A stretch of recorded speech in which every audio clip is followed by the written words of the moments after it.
कि उपेंद्र कुशवाहा नीतीश कुमार की party JDU का अपने आप को उत्तराधिकारी समझने लगे थे, सोच रहे थे कि जेडीयू पर कब्जा कर लूंगा। नीतीश कुमार ने डपट दिया। अब सोचिए आप दर्शक, जो व्यक्ति 3 विधायक उसके पार्टी के हैं उनको नहीं संभाल पाता है, वह जेडीयू संभालने की बात कर रहा था। लेकिन नीतीश कुमार का गेम प्लान तैयार है बिहार के अंदर, लेकिन उनका कोई ठिकाना नहीं लग रहा है, क्योंकि नीतीश कुमार पलटू राम के नाम से जाने जाते हैं, पलटते रहते हैं। और लेकिन इस बार कुछ अलग दिशा में नीतीश कुमार चलते नजर आ रहे हैं। बिहार के अंदर छात्रों का आंदोलन शुरू है, तेज है, चल रहा है। क्या रूप लेगा यह वक्त बताएगा। तेजस्वी यादव मुलाकात करने छात्रों से गए, अचानक नींद से जगे तेजस्वी यादव। अब तेजस्वी यादव नींद से जगे तो चले गए। नीतीश कुमार के साथ तेजस्वी यादव की बैठक भी बंद कमरे में हुई थी। चर्चा इस बात की है कि नीतीश कुमार ने कहा है 130 विधायकों की सूची तैयार करो और देखते हैं सीएम जेडीयू का बनेगा। और तेजस्वी यादव चाहते हैं किसी तरह एक बार सत्ता में हो, लेकिन तेजस्वी यादव के ऊपर मोदी सरकार का कुछ दबदबा है, क्योंकि लैंड फॉर जॉब मामले में जो लालू परिवार गिरे हैं, तेजस्वी सिर्फ अपने आप को बचाते नजर आ रहे हैं। यही वजह रहा कि लोकसभा हो या विधानसभा हो, हमेशा प्रोग्रेस रिपोर्ट गिरता ही रहा। तो तेजस्वी यादव की अब साख नहीं बची है, उनके साथ लोग नहीं बचे हैं, यह साफ है। ऐसे में नीतीश कुमार के साथ तेजस्वी जाएंगे। अगर जाते हैं तो नायडू नीतीश मिल करके एक बड़ा गेम कर सकते हैं मोदी के साथ में, जो मोदी के लिए भारी पड़ सकता है। अब देखना यह होगा। लेकिन बड़ी महत्वपूर्ण है कि बिहार के अंदर तेजस्वी और नीतीश के नजदीक आने से मोदी सरकार के पसीने छूटने लगे हैं और लगता है कि उल्टी गिनती शुरू हो जाएगी। इसलिए भी यह बात कही जा रही है क्योंकि अब मोदी के लिए पीएमओ के अंदर बैठ पाना, पीएम दफ्तर में भी एक ऐसी चुनौती बन गई है कि उनकी सांस कितने बार ले रहे हैं यह बात भी पीएमओ के अंदर से लीक होने लगी है। राहुल गांधी ने जैसा कहा कि हमारे पास इंफॉर्मेशन पीएमओ से आता है, पीएमओ से, इसका मतलब साफ है कि मोदी के पसीना छूटना ही छूटना है। मोदी के हाथ से सरकार फिसल गई है, मोदी के हाथ से ब्यूरोक्रेसी फिसल गई है, मोदी के हाथ से अपने लोग फिसल गए हैं। अपने 240 सांसद अब भरोसे नहीं है मोदी के ऊपर, और मोदी भी यह बात जानते हैं। इसलिए एनडीए को एकजुट रहे। एनडीए में कम होता है तो फिर उतना जुट जाए, इसके लिए अथाह पैसे लुटाए जा रहे, ऐसी भी चर्चा चल रही है।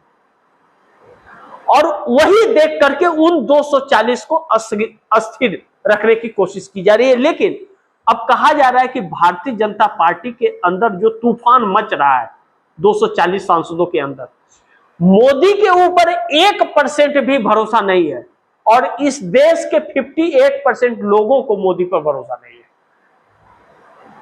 सोचिए, अब मोदी का वह जादू नहीं चल रहा, तो मोदी के चेहरे का रंग उतर गया जब जनता ने हाथ उनसे खींचा, और अब अपनी ही पार्टी उनसे हाथ खींचती हुई नजर आ रही है, जिसको लेकर के मोदी सरकार बहुत चिंतित है। अब ऐसे में चंद्रबाबू नायडू के साथ अगर बैठक अमित शाह की हुई और चंद्रबाबू नायडू ने डपट दिया और मोदी और शाह से नोकझोंक हो गई है, तो चंद्रबाबू नायडू समर्थन वापस पक्का लेंगे, इस बात की गारंटी है। फिर आने वाला दिन चंद्रबाबू नायडू मोदी सरकार के साथ नहीं रहेंगे, चाहे सरकार बचे और चाहे सरकार चल जाए। 18 सांसदों के साथ समर्थन वापसी का कभी भी ऐलान हो सकता है,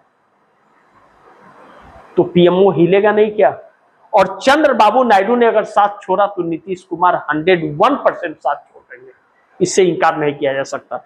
लेकिन एक बात जो जानकारों के अनुसार कही जा रही है कि नरेंद्र मोदी और अमित शाह इतने डरे हुए हैं, छात्रों द्वारा सड़क पर लगातार धरना प्रदर्शन करना और अलग अलग जगह से जो आवाजें गूंज रही है, सरकार को हिला करके रखी है और सरकार की बुद्धि भ्रष्ट हो गई है कि अनाप शनाप फैसले हड़बड़ी में ले रही है।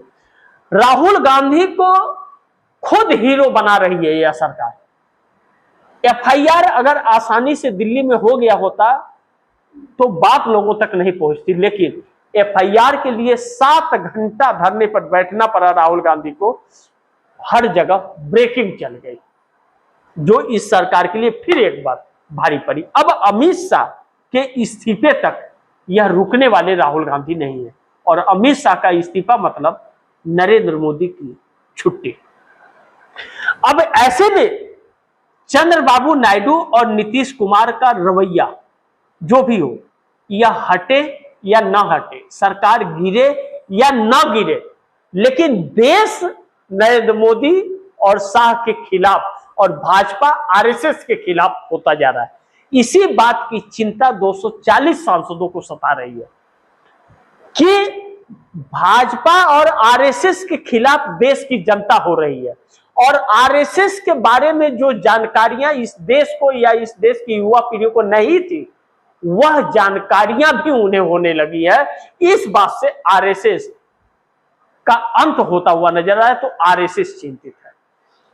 भारतीय जनता पार्टी के नेता यह जानते हैं कि मोदी 75 साल को पार कर गए हैं, और मोदी अपने आप को बचाने के लिए कि सजा न हो उन्हें, इसलिए अपने आप को बचाने के लिए क्रूरता दिखा रहे हैं।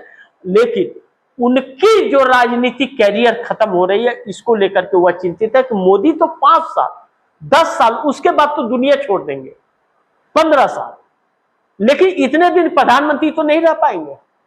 तो वह अपना वजूद खत्म होता हुआ देख करके वह साथ छोड़ने की फिराक में है। ऐसे में मोदी जो 362 के चक्कर में पड़े हुए हैं और सबको एकत्रित करने की कोशिश कर रहे हैं, 272 हैं क्या उनके पास, इस बात की अभी तक गारंटी नहीं है नीतीश नायडू का रुख देखते हुए। लेकिन 272 रहे भी अगर सरकार के पास बहुमत, तो क्या भारतीय जनता पार्टी के 240 सांसद उनके साथ हैं क्या, इस बात की भी गारंटी नहीं है।